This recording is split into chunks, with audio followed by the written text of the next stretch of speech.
Hello everyone, this is Shinuja, Assistant Professor, Department of Biotechnology, St.Josephs College of Arts and Science for Women, Hosur. Today's topic is prenatal diagnosis in invasive technique. Prenatal diagnosis refer to a diagnosis done before the baby is born. It allows the doctor to determine whether the growing baby has a problem. Amniocentesis and chronic villi sampling are the two basic procedures. These tests aid in the detection of genetic abnormalities before to birth. The prenatal diagnosis technique are of two types, that are invasive technique and non-invasive technique. Under invasive technique, fetal blood sampling, amniocentesis, and then chronic villi sampling, biopsy of fetal tissues, embryo fetoscopy are under invasive.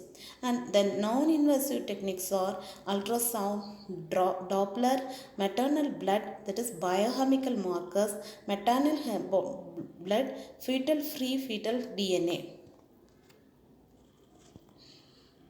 Invasive techniques. Invasive prenatal diagnosis is often recommended for pregnant individuals who have abnormal result from non-invasive screening test. Invasive techniques are defined as those that invade or physically enter the fetal space or surroundings. For example, puncturing the amniotic sac to withdraw fluid. It is used to detect chromosomal abnormalities or genetic disorders in the fetal during pregnancy. Amniocentesis. Amniocentesis involves the insertion of a thin needle through the abdomen and into the uterus to collect a small sample of amniotic fluid surrounded the fetus. This procedure is usually performed between 15 and 20 weeks of pregnancy.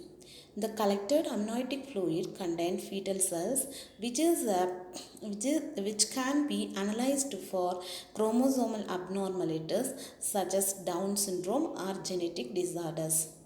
In the third trimester of pregnancy, the amniotic fluid can be analyzed for determination of fetal lung maturity. This is important when the fetus is below 35 to 36 weeks gestation, because the lung may not be matured enough to sustain life following birth. This is because the lungs are not producing enough surfactant. After birth, the infant could develop respiratory distress syndrome. This is the picture for amniocentesis. Here, one small needle is inserted into the uterus and the amniotic fluids are taken through the needle for testing. Chronic villi sampling.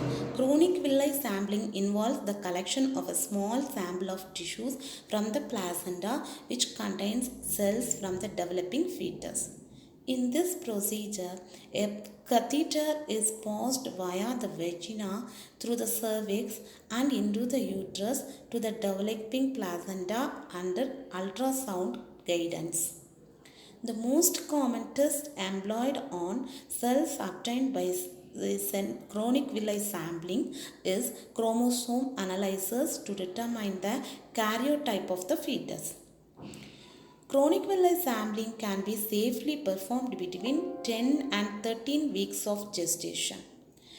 Chronic villi sampling carries a small risk of complication including miscarriage, infection or injury to the fetus or mother. Next type is fetal blood sampling.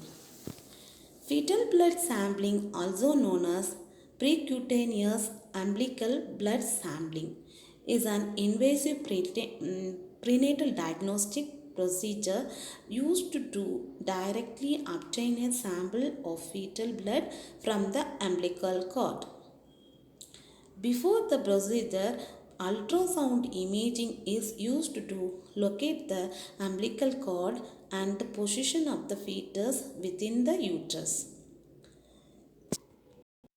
A thin needle is inserted through the abdomen of the pregnant individuals and guided by ultrasound to the umbilical cord. The collected fetal blood sample is then analyzed to assess various parameters, including fetal blood type, oxygen level, and chromosomal abnormalities. Next one is embryo fetoscopy. Embryo fetoscopy is a medical procedure used to visualize and assess the development of a fetus within the womb. It involves insertion a small camera through the abdomen or cervix to directly observe the fetus and surrounding structure. This technique is performed during the first 12 weeks of pregnancy. It is called embryoscopy.